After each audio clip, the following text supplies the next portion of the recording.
أعوذ بالله من الشيطان الرجيم بسم الله الرحمن الرحيم ثم قست قلوبكم من بعد ذلك فهي كالحجارة أو أشد قسوة وإن من الحجارة لما يتفجر منه الأنهار وَإِنَّ مِنْهَا لَمَا يَشَّقَّقُ فَيَخْرُجُ مِنْهُ الْمَاءُ وَإِنَّ مِنْهَا لَمَا يَهْبِطُ مِنْ خَشْيَةِ اللَّهِ وَمَا اللَّهُ بِغَافِلٍ عَمَّا تَعْمَلُونَ أَفَتَطْمَعُونَ أَنْ يُؤْمِنُوا لَكُمْ وَقَدْ كَانَ فَرِيقٌ مِّنْهُمْ يَسْمَعُونَ كَلَامَ اللَّهِ ثم يحرفونه من بعد ما عقلوه وهم يعلمون وإذا لقوا الذين آمنوا قالوا آمنا وإذا خلا بعضهم إلى بعض قالوا أتحدثونهم بما فتح الله عليكم ليحاجوكم به عند ربكم افلا تعقلون اولا يعلمون ان الله يعلم ما يسرون وما يعلنون صدق الله مولانا العلي العظيم وبلغنا نبيه ورسوله الكريم۔ پھر سخت ہو گئے تمہارے دل اس کے بعد بھی، بس یہ پتھروں کی طرح ہیں یا ان سے بھی زیادہ سخت، اور بے شک پتھروں میں سے کوئی وہ ہیں کہ جن میں سے نہریں بہہ پڑتی ہیں، اور بے شک ان میں سے کوئی وہ ہے کہ جو ٹوٹ جاتا ہے تو اس سے پانی نکلتا ہے، اور بے شک ان میں سے کوئی وہ ہے کہ جو گر پڑتا ہے اللہ کے ڈر سے، اور اللہ غافل نہیں ہے اس سے کہ جو کچھ تم کرتے ہو۔ کیا تم امید رکھتے ہو کہ وہ ایمان لائیں گے تم پر؟ حالانکہ ان کا ایک فریق سنتا ہے اللہ کا کلام، پھر اس کو بدل ڈالتا ہے سمجھ لینے کے بعد، اور وہ جانتے ہیں، اور جب وہ ملتے ہیں ایمان والوں سے تو کہتے ہیں ہم ایمان لائے، اور جب الگ ہوتے ہیں بعض کی طرف تو کہتے ہیں کیا تم ان کو بتاتے ہو جو اللہ نے تم پر کھولا تاکہ وہ تمہارے خلاف اس کو حجت بنائیں تمہارے رب کے ہاں، تو سمجھتے کیوں نہیں ہو؟ کیا وہ جانتے نہیں کہ اللہ جانتا ہے جو کچھ وہ چھپاتے ہیں اور جو وہ ظاہر کرتے ہیں؟ محترم احباب، بنی اسرائیل کے حالات کے میں نے بتلایا تھا کہ 5 انواع ذکر کیے جائیں گے یہاں پر۔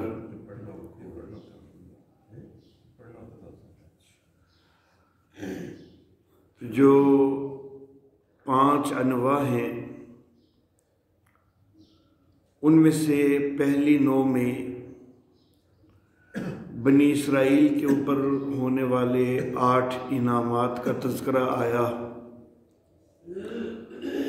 اور ضمن میں کچھ مناسبتوں کے ساتھ 2 سزاؤں کا بھی ذکر آ گیا۔ اس کے بعد دوسرا نوع شروع ہوا جس میں اسلاف یہود کی حکم عدولیوں کا تذکرہ ہے، تو اسلاف یہود کی 4 حکم عدولیوں کا ذکر کیا گیا۔ اس کے بعد آج کے درس کے لیے جو پہلی آیت مبارکہ تلاوت کی گئی ہے، یہ ان پچھلی ساری باتوں سے متعلق بطور جملہ معترضہ ہے۔ اللہ فرماتے ہیں کہ تمہارے اوپر اتنے انعامات بھی ہوئے، تم نے کئی قسم کی حکم عدولیاں کی جن کے اوپر تم پر تنبیہات کی گئیں، اتنا کچھ ہو جانے کے بعد بھی تمہارے دل سخت کے سخت ہی رہے، تمہارے دلوں میں نرمی کوئی نہیں آئی۔ تو یہ آیت مبارکہ پچھلی ساری چیزوں سے متعلق ہے اور بطور جملہ معترضہ ہے کہ پھر تمہارے دل اس کے بعد بھی سختی رہے، ایسے سخت کہ جیسے پتھر ہوں یا پتھروں سے بھی زیادہ سخت۔ پھر جب اللہ رب العزت نے فرمایا کہ پتھروں سے بھی زیادہ سخت،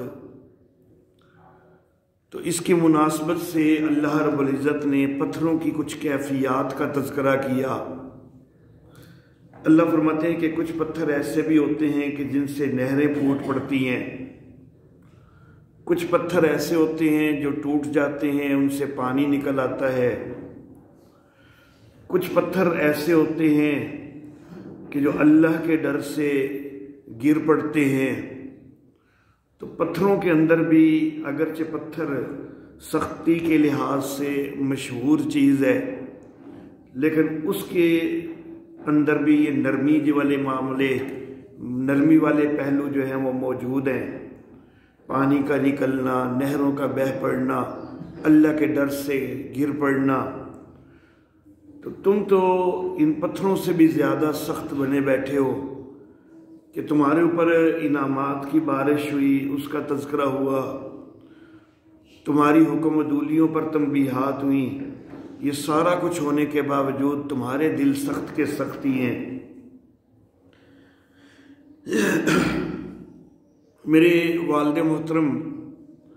حضرت قاضی عصمت اللہ عاصمہ اللہ تعالی اس آیت مبارکہ کے حوالہ سے ایک بات فرمایا کرتے تھے۔ وہ فرماتے تھے کہ ایک طرف ان کے دلوں کی قساوت کا بیان ہے، سختی کا بیان ہے،